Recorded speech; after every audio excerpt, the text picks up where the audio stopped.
verse 27. Was only your master, if you, my master, sent me to say these things, and not to men sitting in the wall, who like you will have to eat their own filth and drink their own urine? Now the point here is, I suppose was, isn't the King James a little bit too crude? Isn't this better? I guess that's the point. Now, I'll tell you, maybe this age has my esteemed colleague fooled. He doesn't have me fooled. Amen. You ain't going to get too crude for this age. Amen.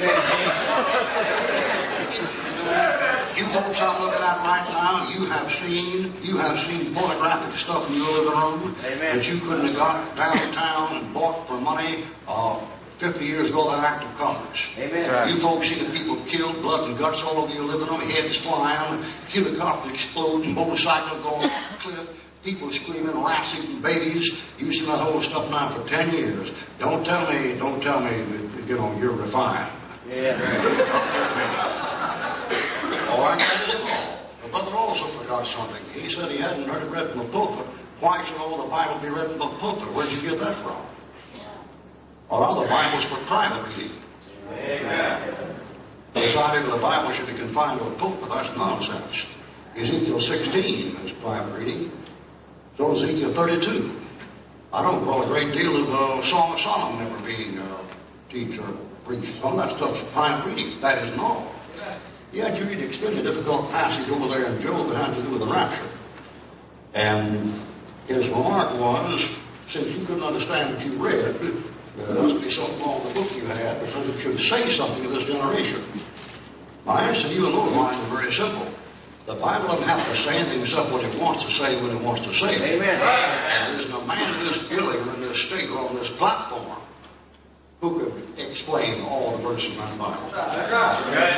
I could pull someone on the brother right over now. If he could explain them, he might pass himself. He wouldn't pass me. I just finished a book of the Minor Prophets about 3 years ago, and I didn't finish it. People always ask me, when are you going to finish your book of the Minor Prophets? I said, not till I understand them. I got the Zechariah bogged down.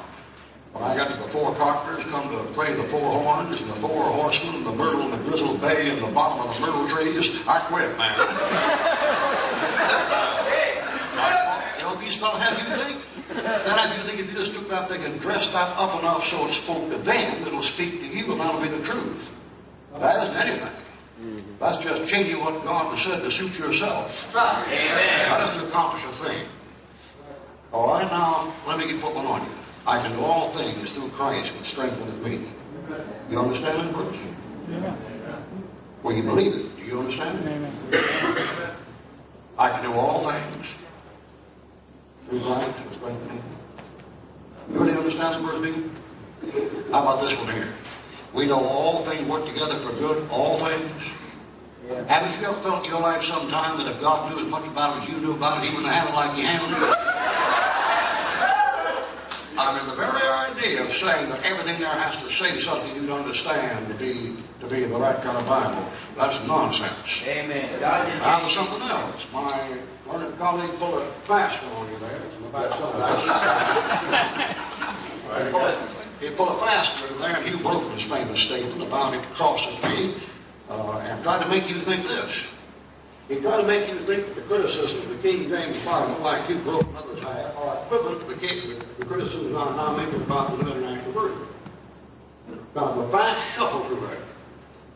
Pull out the Geneva Bible here, 1760, brought up by the Puritans. Mentioned John Cotton, the 5-4 Calvinist who burned witches at the stake. I don't know if that's my true life. All right, you take that Geneva Bible, pull out here, and the idea was if the Geneva was used before the King James, and took one off the King James and replaced it, you are to assume that since we object to this one, it'll take time for this to replace this one, that this one will replace this one. Now,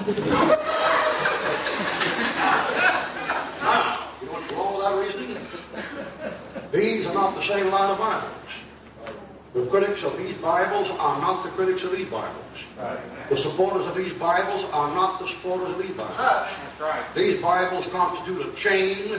These Bibles constitute a chain. That's right. They're not the same chain. They're not from the same sources. They don't have the same supporters. They don't have the same opponents. Therefore, to use this thing as a historical illustration of what's going on over here, is a false comparison. Well, the King James translator is going to make a good translation better. They're talking about this series. They're not talking about one book in that series, because those aren't good translations. What he did was take the criticism and support over here and put it over here. You want to get those two lines distinct. We'll talk about them more later.